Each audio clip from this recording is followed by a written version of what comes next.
Hola, hola, muy buenas noches, bienvenidos a Final Abierto. Lo dijimos la semana pasada, la dinámica de la crisis es incontrolable. Hoy estamos ya en una situación muy grave.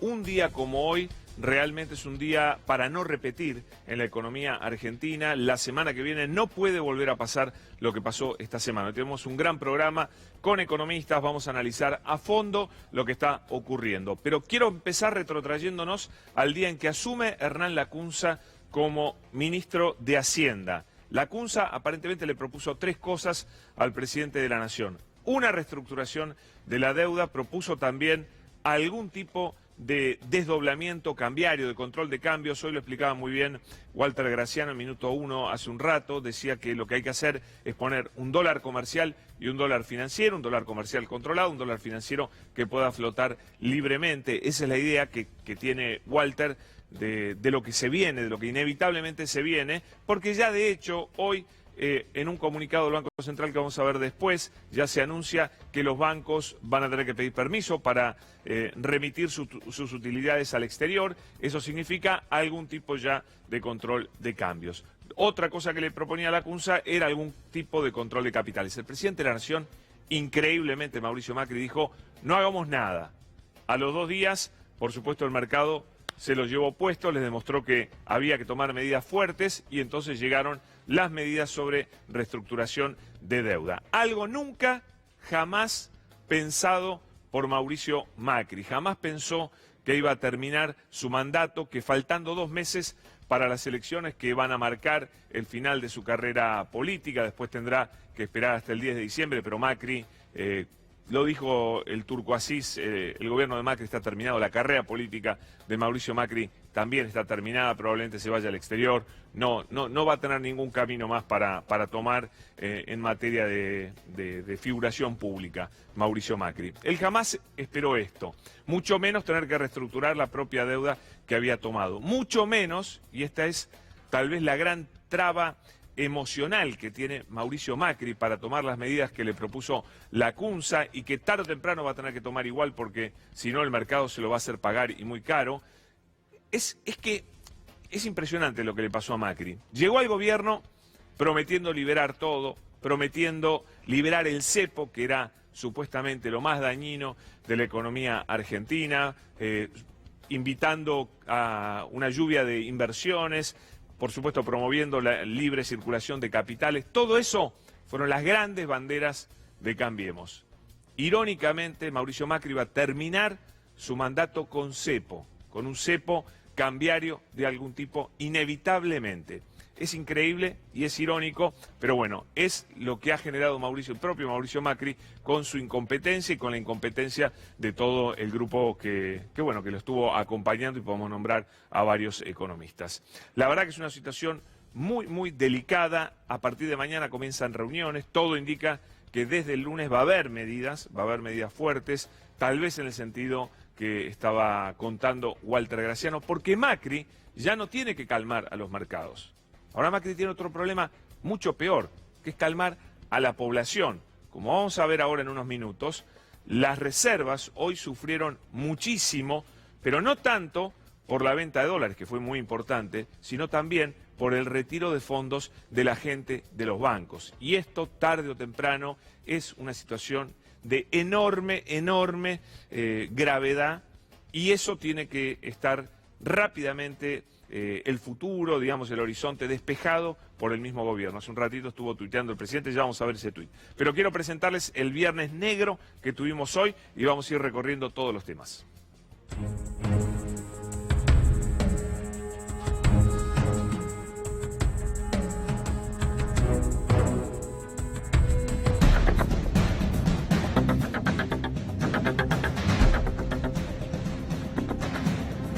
Así cerró, pero ojo que mucha gente en el home banking más tarde siguió comprando dólares y el dólar estaba ya a 65 pesos. Se compraba el dólar luego del cierre de las operaciones, con lo cual suponemos que el lunes va a estar abriendo entre 65 y 66 pesos, ¿ok? Así terminó el día, por lo menos con el cierre del mercado. Miren lo que fue esta semana, del 23 de este mes, 23 de agosto, 57,31 pesos. Viernes pasado, Nos fuimos después un poquito más abajo, 57,21. El 27, 58,66. El 28 de agosto, 60,17. El 29 de agosto, 60,30, y el 30, o sea, el día de hoy, 62 pesos con 4 centavos, les digo, se terminó cotizando más arriba de los 65 pesos. Miren lo que fue esta semana, ¿no? De terror. Y las reservas, hoy 1.943 millones, me detengo acá un minuto. 300, casi 400 millones se fueron por venta de dólares para sostener el precio, y no lo sostuvieron mucho, pero bueno, terminó en 62 porque se vendieron casi 400 millones de dólares de reservas. Pero ¿qué pasa? ¿De dónde salieron las otras reservas? Bueno, me explicaban colegas economistas que todavía no se sabe muy bien, pero que lo más probable es que tenga que ver esta salida con la fuga de depósitos, con gente que fue a los bancos a retirar los dólares de sus cajas de ahorro. Bueno, desde el último desembolso del Fondo Monetario se fugaron 14.641 millones de dólares. Desde la realización de las PASO, ¿no? Que para el presidente las PASO son la gran causante de todos los males. Bueno, 12.212 millones se fugaron desde las PASO. Ya vamos a hablar de la campaña sucia del gobierno, de la campaña que intenta a través de atacar cualquier dicho de la oposición, de Alberto Fernández y demás, para tapar sus propias incapacidades. Comunicado del Banco Central que marca una especie ya de control de cambio, ¿no? Y que le advierte también a los empresarios, a los banqueros, a los amigos del gobierno, qué es lo que se viene. Si me lo pones acá, te lo agradezco, ahí está. Nos dirigimos a ustedes para comunicarles que deberán contar con la autorización previa del Banco Central de la República Argentina para la distribución de sus resultados. ¿Cómo mandan sus resultados al exterior los bancos? Los resultados son en pesos, por lo tanto tienen que comprar dólares para mandarlos para afuera. Si tienen que pedir permiso, evidentemente eso implica ya de por sí que están controlando el cambio, que hay un control de cambios, que están controlando la venta de dólares. ¿Se entiende? Entonces es un primer paso, ya es una advertencia a todo el mercado de lo que se viene, que inevitablemente el desdoblamiento cambiario va a llegar.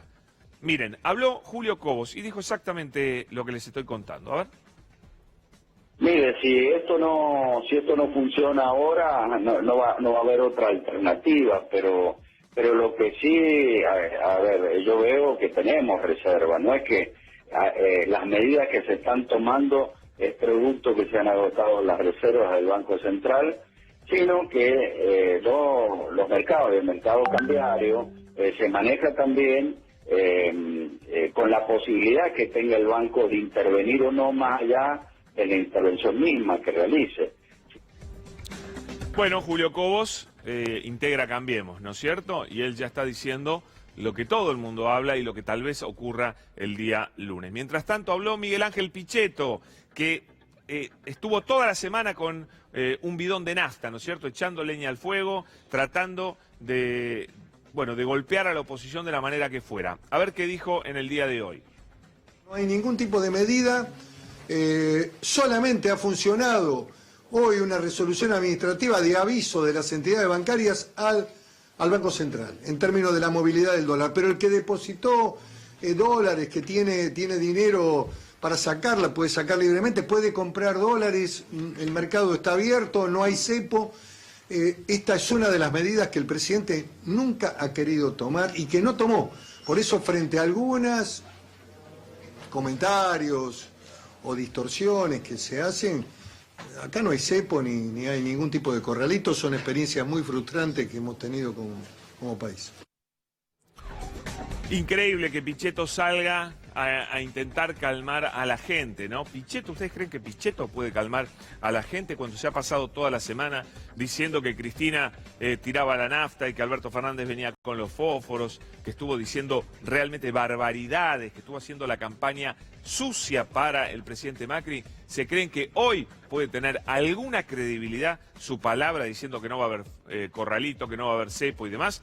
Yo espero que no, que corralito por supuesto que no, pero lo del cepo, realmente, él diciendo que no hay cepo, bueno, vamos a ver, esperemos porque el lunes va a haber novedades, porque de no haber novedades, la gente no se va a calmar y lo que vimos recién de las reservas va a empeorar.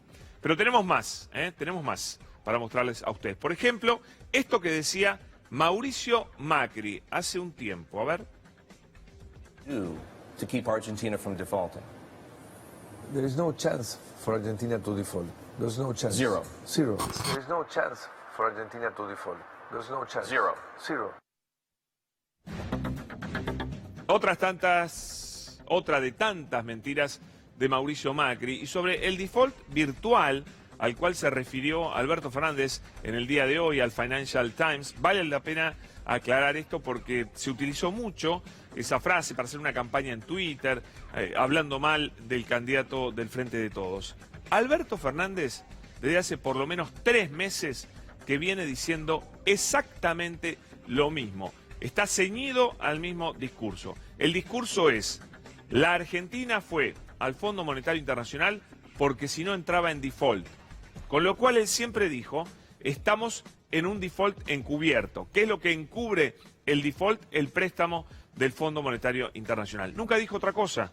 Nunca dijo otra cosa. Y es lo mismo que le dijo al Financial Times. Pero hoy dicen que lo que está haciendo Alberto Fernández es desestabilizar al gobierno. Una locura total generada por algo que el presidente tiene que hacer y no ha entendido hasta el día de hoy la gravedad de lo que está pasando. El presidente tiene que abandonar la campaña electoral. Y no estoy diciendo que Macri no debe presentarse como candidato, por supuesto es candidato y tiene que presentarse en las elecciones el 27 de octubre. Lo que estoy diciendo es que mientras él siga con la campaña y permita que gente cercana a él como Elisa Carrió, como Pichetto, sigan haciendo campaña sucia, toda la situación que está viviendo el país se va a complicar más. El presidente tiene que decir: realmente a mí no me interesa más la campaña, me interesa manejar este buque que llega a puerto el 10 de diciembre de la mejor manera. Además, hacer eso va a mejorar sus chances de campaña. Todos los intentos de hacer campaña que él está llevando adelante ahora, lo único que hacen es empeorar su situación. De hecho, lo marcan las encuestas, cada vez está peor, cada vez está midiendo menos el presidente de la Nación. Tiene que entender que la gravedad de este momento implica abandonar por parte de él y por parte de sus seguidores de la campaña. Esa es también una forma para él de hacer una mejor campaña electoral. Pero sigamos, porque hay unos tweets interesantes que nos marcan un poquito esto de lo que les hablo. Este tuit para mí es uno de los más importantes de la semana, porque te marca la confusión que tiene el oficialismo sobre la República Argentina. Para Miguel Brown, que fue secretario de Comercio, que es un hombre de fortuna, de familia millonaria, miren lo que dice. Cuando una familia argentina decide comprar dólares para proteger sus ahorros, se contabiliza como fuga de capitales. Nosotros creemos que los argentinos tienen que decidir libremente cómo ahorrar. Al kirchnerismo le gusta el cepo. Se va a tener que meter sus palabras, ya saben dónde, porque el cepo va a llegar tarde o temprano. Pero fíjense lo que significa gobernar sin entender que en la Argentina el 99% de la gente no compra dólares, no tiene plata para ahorrar, que la Argentina está en una emergencia económica muy seria, donde en realidad la gente que tiene sus poquitos ahorros en dólares los está usando para sobrevivir. Creer que el problema de la Argentina en este momento es que familias argentinas, la familia de él, no puede comprar dólares, es realmente no tener la más remota idea de dónde está parado. Y créanme que esta idea de Miguel Brown es la idea del gobierno. Miguel Brown representa muy bien el pensamiento de Macri, de sus amigos, de sus colaboradores. Están completamente fuera de la realidad, completamente fuera de la realidad. A ver, uno más. Y esto es también la virulencia, la agresividad de algunos. Y fíjense que Miguel Brown retuiteó esta barbaridad que dijo Diego Hartfield, que es un extenista. Dijo: hoy día llegué a una sabia conclusión de que Alberto Fernández y todo su grupete son unos hijos de remil pu que se cagan en la estabilidad del país con tal de ganar elecciones. Esta es la campaña sucia que promueve Mauricio Macri a través de personajes como Miguel Brown, a través de personajes como Lilita Carrió, Miguel Ángel Pichetto y demás. En Twitter lo ves con toda claridad. Este es un tuit muy crudo, lo puse a propósito, para que vean la barbaridad que está ocurriendo mientras el presidente insiste en creer que lo más importante es la campaña electoral. No es lo más importante. Sí, y en realidad Diego Harvey, la verdad, la opinión de él a poca gente le preocupa. Pero Hernán Iglesias Cilia, también retuiteado por Miguel Brown, es un personaje importante en la jefatura de gobierno.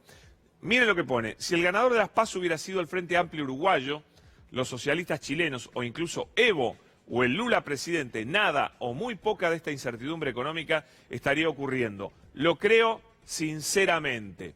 Bueno, este también es el pensamiento equivocado, falso del gobierno. Creer que el problema lo genera la oposición, lo genera Alberto Fernández con una frase o con dos frases. El problema económico de la Argentina lo ha generado Mauricio Macri. El que no puede pagar la deuda que él mismo contrajo es Mauricio Macri. Bueno, sigamos un poquito más, porque vamos a hablar de algo más importante, ¿eh? A ver.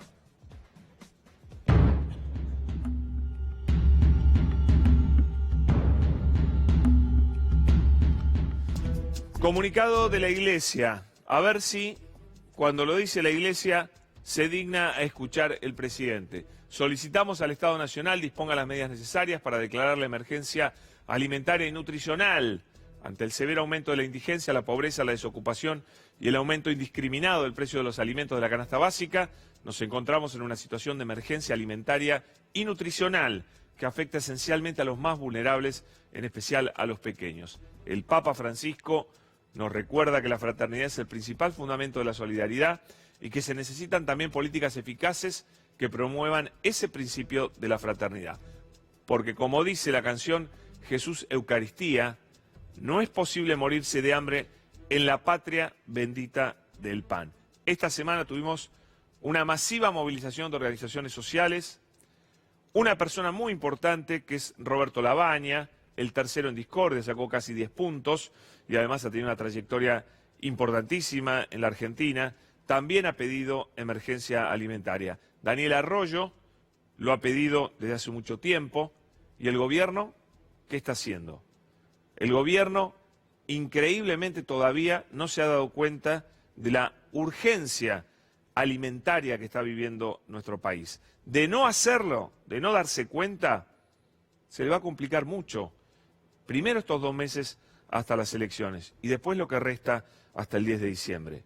Esta es una urgencia. La gente que tiene hambre no puede esperar. Miren lo que contó, lo que hablaba un periodista, Nacho Levi, de La Garganta Poderosa. A ver.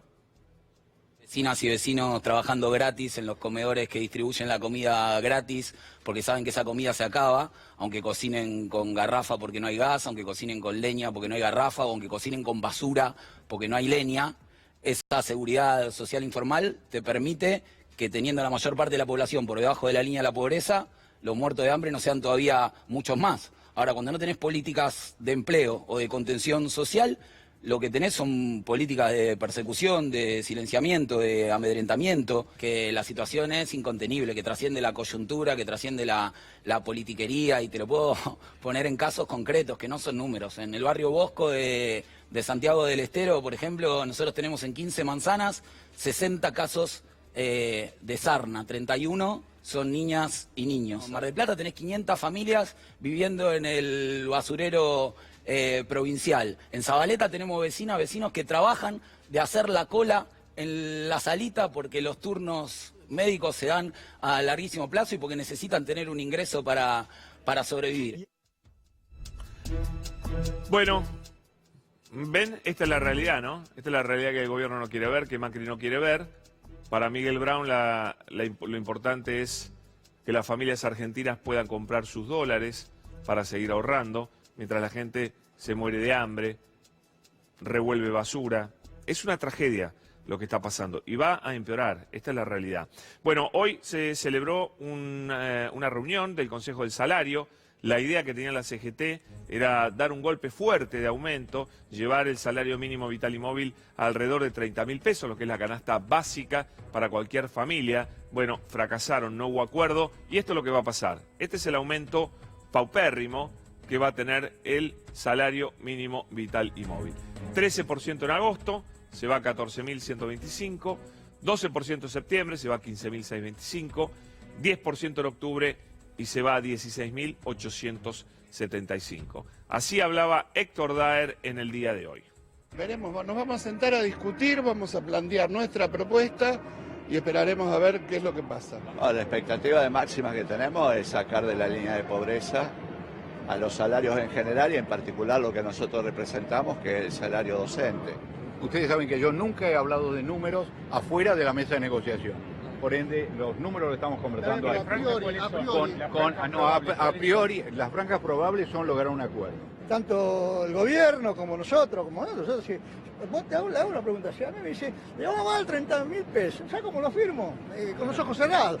Se va a cerrar hoy porque el gobierno necesita cerrarlo, no porque nosotros querramos o no querramos. Nosotros seguramente vamos a rechazar si no van a cubrir las expectativas de lo que el pueblo necesita, y los sindicatos tendremos que ir evaluando cómo seguir día a día. Esta es una crisis política que se resuelve votando, y entonces hay que llegar a octubre, hay que llegar a diciembre, hay que tener paciencia, no está fácil. El gobierno debería estar hoy garantizando las condiciones para que nuestro pueblo coma.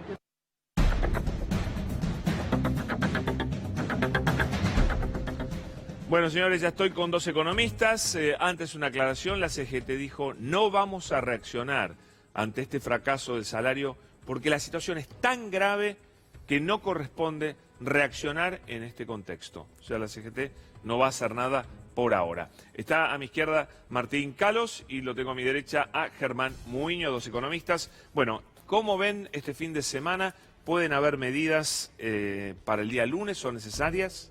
Bueno, tendría que haber medidas para el día lunes, ¿no? La crisis que se viene desatando necesita que sea complementada a las medidas que tomó Hacienda con un control de cambios, ¿sí? Sin un control de cambios realmente el peligro está en que pasemos a una crisis bancaria, ¿no? Que eso sería muy dañino para el conjunto de la economía argentina y con el recuerdo del corralito. Entonces, para evitar eso es necesario que cuanto antes el gobierno implemente controles de cambios, que es lo que Macri no quería hacer. ¿De qué forma? ¿Un desdoblamiento, como contaba yo, que propuso, que decía hoy Walter Graciano, un dólar comercial, un dólar financiero, algo así?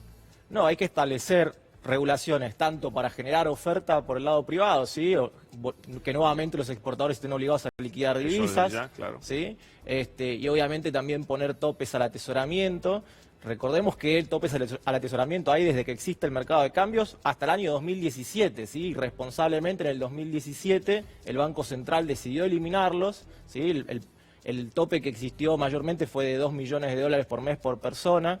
De hecho, cuando se desarma el cepo en diciembre de 2015, restablecen aquel tope original que existió hasta el 2011. Y sin embargo, en agosto del 2017 decidieron desarticular todo tipo de control de cambios, y eso fue uno de los grandes problemas en la corrida de mayo de 2018, porque las mayores compras vinieron en ese segmento alto, el de más de $2 millones. Entonces, con regulaciones, el poder de fuego del Banco Central no se gasta ineficientemente como estamos viendo en estos días. Martín, ¿vos cómo lo ves? ¿Crees que el gobierno, como decía Germán, fue tomando un montón de medidas que desembocan en esta crisis? Sí, digamos que esta crisis tiene un montón de raíces, tiene raíces muy profundas en la estructura productiva argentina en general, que nunca se han revertido y que llevamos décadas sin poder atender, ¿no? Sin poder atacar. Pero después, por supuesto, tiene también causas en la política económica que ha tenido el gobierno de Cambiemos, y que quizás ignorando los riesgos, ignorando los riesgos que muchos y muchas alertábamos, lleva a esto, ¿no? Lleva a esta profundización de una crisis que lleva 1 año y medio ya. ¿Y por qué tomaba todas estas medidas que contaba Germán? Teóricamente se suponía que estas medidas iban a atraer inversiones. Terminaron atrayendo capital que viene a hacer un negocio financiero y a irse después, ¿o no? Bueno, efectivamente el tema es justamente esa teoría, ¿no? Eso que teóricamente dice. Creo que hubo un sesgo ideológico muy fuerte que impidió ver más allá de la escuela de pensamiento con la que trabajan. Y hubo una escuela de pensamiento realmente. Sí, uno podría decir la escuela neoliberal, por darle un nombre, y seguramente tiene, por supuesto, sus los pliegues, liberales sus aristas. dicen esto no fue liberalismo, ¿no? Neoliberal, por lo menos, claro. Pero, y por supuesto con un montón de matices, pero con una estructura neoliberal y sin ver quizás lo que se podía complementar desde otras esferas de pensamiento, ¿no? En esa ceguera, en esa miopía ideológica, es donde ignoran los riesgos que llevan a esta crisis que dura 1 año y medio y a la cual no están sabiendo ni siquiera darle un horizonte de salida. Fíjate que estamos ya La crisis empezó en abril de 2018, 1 año y 5 meses ya casi después. No tenemos una perspectiva. Las variables nominales que supuestamente tenían que estabilizarse, normalizarse, esas son las palabras que se han usado todo este tiempo, están peor que nunca. Digo, la inflación está más alta que en 30 años en la historia argentina. La tasa de interés está altísima y acaba de volver a subir a niveles récord. El riesgo país está tan alto. ¿84% fue hoy? Hoy terminó casi exactamente en esos números. Digamos, son números que ya a esta altura no tienen... De locos. Sí, no tienen una conexión con la realidad. ¿Qué significa? ¿Cuál es la diferencia entre 84% y 87, 88? Sí. Ya no estamos hablando de números que muevan realmente, salvo grandes amplitudes, no te mueven eso que querrían manejar, que es la demanda de dólares, la demanda de pesos, ¿no? Totalmente. Germán, ¿cómo calmar a la gente? La gente está realmente nerviosa. Hoy, muchísima gente intentó sacar sus dólares de las cajas de ahorro y demás. Bueno, ¿Cómo se calma esto? Ahí hay una cuestión, ¿no? Hay una situación que es muy distinta a la del 2001, ¿no? En el 2001 el sistema financiero estaba totalmente descalzado en cuanto a moneda. ¿Por qué? ¿Qué pasaba en el 2001? En el 2001 los depósitos eran en dólares y los préstamos eran en dólares, pero a particulares. O sea que era una ficción realmente, ¿sí? Porque era la persona que tenía un préstamo en dólares no tenía capacidad de generar dólares y por lo tanto era imposible que pudiera devolver ese préstamo en dólares. Y si subía el dólar, mucho menos, ¿no? Exactamente. Entonces, desde el año 2002, y por suerte eso sí, es una de las pocas cosas que Cambiemos no modificó, no desreguló de la regulación del sistema financiero, los depósitos en dólares solo se pueden afectar a préstamos en dólares a aquellos que generan dólares, ¿sí? Entonces, de los 28.000 millones de dólares que hay en depósitos a la fecha, 16.000 están prestados a exportadores a plazos muy cortos, ¿sí? Claro. El resto está depositado en el Banco Central, ¿sí? Por eso, más allá de algunas cuestiones operativas con algunos bancos donde las personas... la gente está consiguiendo los dólares los están consiguiendo, claro. Y es importante que eso ocurra para que la gente vea que en definitiva los dólares están. Ahora, de todos modos, lo que hace falta, ¿por qué decimos que hacen falta controles de cambio? Pero de todos modos, si esto sigue, la gente sigue... Porque el riesgo es el riesgo es que si el Banco Central sigue usando las reservas para contener el tipo de cambio sin lograrlo, ¿no? O sea, si lo que hace es seguir rifando todos los días entre 300 y 400 millones de dólares, y si además hay que hacer pagos de vencimiento de deuda con esas reservas, ¿sí? El gran riesgo es que entonces se te desate una crisis bancaria. ¿Y el riesgo cuál es? Que lo que todavía está en pesos en el sistema, que es alrededor de 25.000 millones de dólares, el equivalente a 25.000 millones de dólares, busque dolarizarse. Y ahí sí estás en un gran problema, ¿sí? Porque las reservas que tenés no son suficientes para eso. Entonces, por eso lo importante es, con un control de cambios, ¿qué ocurre? El Banco Central ya no tiene que gastar tantos esfuerzos en controlar el tipo de cambio, y por lo tanto todos los dólares de los depositantes está la garantía y está asegurado que van a estar ahí. Entonces, y ahí la gente se calmaría en una semana. Debiera ocurrir que el pánico baje, porque de hecho lo que venía ocurriendo es, post elecciones, hubo un primer momento de pánico, ¿sí? Hubo retiros importantes los primeros días y después había empezado a calmar, ¿sí? Habíamos empezado con niveles de retiros de 300 millones de dólares por día y había bajado a 150 millones. Bueno, ahora, post-default, ¿sí? Este default selectivo que hizo el gobierno, inexplicable, ¿no? Defaultear deuda en pesos, justamente lo hicieron, ¿por qué? Porque no quisieron hacer controles de cambios. Como parte de esa deuda en pesos lo tienen tenedores del extranjero y que obviamente al cobrarla la dolarizarían, en lugar de imponer controles de cambios, prefirieron mantener el mercado de cambios desregulado, pero defaultear la deuda. Insólito. Esto es un dogmatismo absoluto, ¿no? ¿Cómo lo ves? O son cabezaduras o no quieren bajar la bandera, no sé. Ya no es un dogmatismo absoluto, han tenido que ir hacia medidas que pragmáticamente, en algún sentido, eran inevitables. Default técnico de una parte de la deuda, porque no es que toda la deuda está defaulteada, solo la deuda de cortísimo plazo, ¿no? De acá a unos meses, en manos de inversores institucionales, el resto se va a pagar, pero esa parte, ese default técnico de esa parte de la deuda, en definitiva, lo que te está marcando es que ya tuvieron que tomar una medida que no hubieran tomado de acuerdo a su pensamiento y a sus ideales. Bueno, pero están llegando siempre tarde, ¿no? O por lo menos parece bueno, es una que buena llegan tarde, es una buena pregunta, y quizás en estos 2 días lo que vimos, que la reacción no fue la de alguien que dice, la reacción, digamos, de los agentes financieros, eso que se suele llamar el mercado. Fíjate que en vez de decir, bueno, me van a pagar la totalidad de los bonos, pero con un poco más de demora, ¿sí? 3, 6 meses, lo cual, si uno le toma el precio a eso, debería decir, bueno, valen el 90% más o menos de lo que dice que vale el papelito, ¿no? Y sin embargo, bajó el precio de los bonos en estos días, con lo cual la primera impresión al menos es que no es creíble esta situación que se está proponiendo. ¿Eso significa que no va a poder ser voluntario el canje? Esto significa que... la reestructuración. La reestructuración va a tener que ser voluntaria, ¿sí? Porque es lo que se está proponiendo al menos, y eso se tiene que avalar por el Congreso. Si el Congreso cambia los términos de lo que hasta acá se anunció que se va a proponer, por supuesto es una potestad del Congreso, que es el que decide sobre la deuda, pero es un debate en el cual el peronismo... por supuesto, pero en el cual el peronismo tendrá algo que hacer. Porque si el peronismo apoya, eso se aprueba. Si el peronismo decide modificarlo, eso se aprobará con modificaciones. Imagino que ahí va a haber una negociación que hacer, que le importa también a quien sea el próximo presidente de la Nación. Hay una tercera opción, que diga el Congreso, no tiene por qué opinar sobre esto, que lo resuelva el Poder Ejecutivo. Tiene que opinar porque el tema de endeudamiento es una potestad del Congreso de la Nación, no puede hacerlo por sí solo el Ejecutivo. Pero ya lo ha hecho. En la deuda de cortísimo plazo y con el problema de que está generando en definitiva un evento de crédito que va a ser, ya está siendo considerado por algunas de las calificadoras de riesgo como un default técnico, selectivo, restringido. Pero el resto, este proceso de gran escala de negociar con acreedores locales e internacionales deuda de mediano plazo, no es legalmente factible hacerlo sin el aval del Congreso con una ley.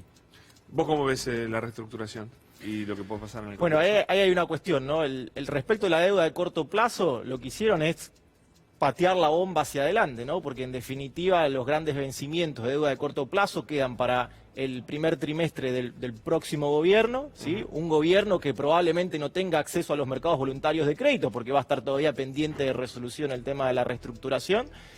Respecto de los bonos de ley extranjera, no fueron muy claros en cuál va a ser la propuesta, porque todo lo contrario, dijeron que estaban esperando que los bancos acerquen sus propuestas, ¿sí? Y respecto de los bonos de ley argentina, habrá que ver. Yo creo que ahí sí puede tener algún relativo éxito la reestructuración por una cuestión de que los bonistas de ley argentina, ¿sí? No pueden litigar en un lugar que no es amistoso para Argentina, como Nueva York, sino que tienen que litigar ante los fueros federales de Argentina, que en general siempre tuvieron la teoría de la emergencia económica y por lo tanto han avalado este tipo de prácticas. Entonces, las chances de que esa reestructuración tenga éxito son altas. El problema es que lo que sigue de fondo es que la deuda no es sostenible, ¿sí? O sea, la Argentina tiene un nivel de endeudamiento muy alto y entonces si esa reestructuración es simplemente una modificación de plazos, o sea, no hay quitas, bueno, ahí tendrá que entrar el fondo, me parece, va a seguir estando ahogada la Argentina. Y respecto de lo que se plantea del fondo, lo único que se plantea es, bueno, lograr mayores plazos. Para eso entonces el fondo tiene otra línea crediticia que puede ser de hasta 10 años. Ahora lo que sabemos, y eso es lo que no se dijo, es que el fondo para esas líneas exige las famosas reformas estructurales, reforma previsional y laboral. Tengo que cerrar con una última. ¿Viene el desembolso el 15 de septiembre? Tal como están las cosas, es muy difícil que venga. ¿En serio? Es muy difícil. Es muy difícil porque justamente lo que está pasando en estos días es que por ahora no hay otro financiamiento disponible para el gobierno. Además está ahí con problemas para alcanzar las metas. En primer lugar, la monetaria, y en segundo lugar está muy justo con la meta fiscal, lo cual implica que al fondo se le dificulta justificar un nuevo desembolso que seguramente lo va a hacer depender de esta reforma que está viendo ahora. Como bien decía Germán, te va a pedir reformas más estructurales. Bueno, una de las reformas, la primera, va a ser esta reforma, este reperfilamiento de la deuda. Si eso tiene un cierto éxito, ahí entonces negociás que te venga el desembolso pendiente del fondo. A los dos muchísimas gracias, muy amables, no, por favor, un gustazo. Bueno, señores, vamos a hablar de los créditos UVA, un temazo. La verdad es que hoy me pasó que me tomé un taxi, ¿no? Me tomé un taxi y el taxista se había comprado el departamento con un crédito UVA. Me dijo, si esto no se soluciona rápido, entrego directamente mi departamento. Entrego mi departamento. Mis amigos me dicen que soy un tarado. Yo creo que me engañaron. Yo creo que también lo engañaron, Miren, a ver, Infobae dice, créditos hipotecarios suba, el gobierno busca que las cuotas dejen de actualizarse por inflación, será un proyecto de ley. Bueno, me parece que hoy, desgraciadamente, no se le está dando la importancia que esto tiene. Luciano Scatolini, bienvenido.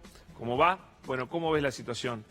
Grave, Pablo, realmente grave porque, bueno, muy bien en los anteriores invitados contaban y vos también la irresponsabilidad que ha tenido este gobierno, la imprevisibilidad, la falta de decisión para atacar algunos problemas estructurales de la Argentina, pero hay una cosa más que es muy grave que tiene este gobierno, que define a los Macri, a los Peña Brown, a los Brown, que es la insensibilidad. Sí. Este es un gobierno claramente insensible, que pareciera que los problemas que nos afectan día a día pasaran a gente que no vive en este país y que lamentablemente en este tema tan sensible de la vivienda, que es un derecho humano fundamental, no ha sido resuelto ni hay decisión de resolverlo. Yo quiero que le digas a la gente que no fue un tonto el que tomó un crédito UBA, ni un inocente.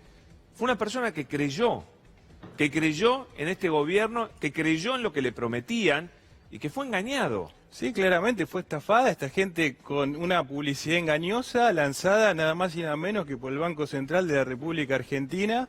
Esa publicidad engañosa ya por el año 2016 decía que siempre se iba a mantener la relación entre el salario y la cuota, que la cuota iba a ser absolutamente pagable, que el acceso era muy sencillo y que, bueno, lamentablemente esa irresponsabilidad de haber lanzado un programa el año 2016 con una inflación de alrededor del 20%, donde, te acordarás, Sturzenegger decía que iba a ser de un dígito el año siguiente, fue increciendo en la Argentina y convirtió esto en una bola de nieve que hoy genera, por la indexación del capital, ¿no?, que es lo grave que tienen estos créditos, más allá de la cuota. Hoy la gente debe más de lo que debía en su origen y ha pagado un montón. Sí, está muchísimo más. Pablo, o sea, perdón, si este tachero que me trajo hoy entrega el departamento, ¿no es cierto?, no alcanza a pagar. No alcanza. Porque también las propiedades no se han apreciado como por supuesto, porque el mercado también es un mercado que se ha ido restringiendo en base a la falta de recursos que tiene la sociedad para poder acceder a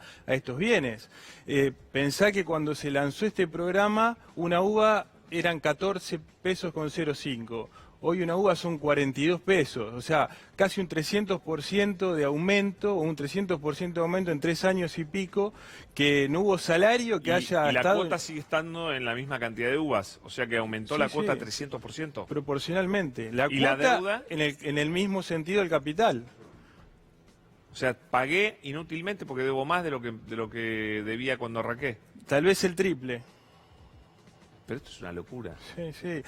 A ver... ¿Y las soluciones que se están hablando son una solución? La que propuso el gobierno en un momento, que fue que no aumente X cantidad, ¿sirve para algo? La realidad es que ahora han lanzado una medida que es 4 meses de congelamiento, que realmente no sirve para nada, porque en estos 4 meses, si bien la cuota no va a aumentar, cuando se descongele esto... El UBA sigue subiendo. Por supuesto, el reloj sigue marcando y las familias van a tener que pagar la cuota al mes 5 con la inflación que hubo en la Argentina y el capital durante todo ese tiempo aumentó. Pero yo quiero significar la irresponsabilidad de este gobierno en lo siguiente. Este es un sistema que importaron de Chile, las unidades de fomento. Y las unidades de fomento, una vez... pasó en Chile que superó el 5% de la inflación anual y el sistema les explotó, habiendo superado nada más que el 5% de la inflación anual. Acá se duplicó. Acá se triplicó y ya arrancó.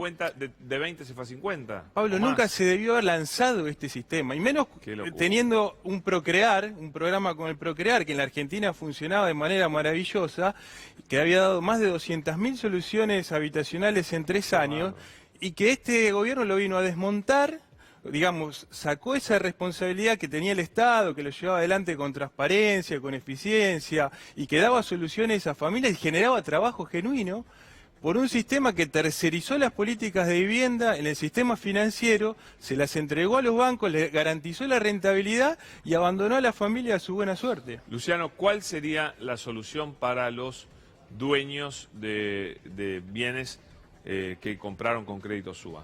Bueno, hay una solución al corto plazo que tiene que ver con la declaración de emergencia que se viene pidiendo, que tiene que tener 2 cuestiones fundamentales.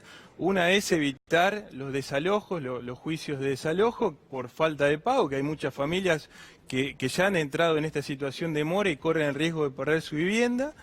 La otra medida tiene que ver con que deje de ajustarse por el SER, digamos, por la inflación, y que se ajuste en el mientras tanto por el índice de variación salarial, y seguramente tiene que haber algún anclaje del capital, algún momento histórico, para que en algún momento también esa bola de nieve que ha ido creciendo y que seguirá creciendo frene y que pueda ser cancelable, porque hoy como están planteados estos créditos son incancelables.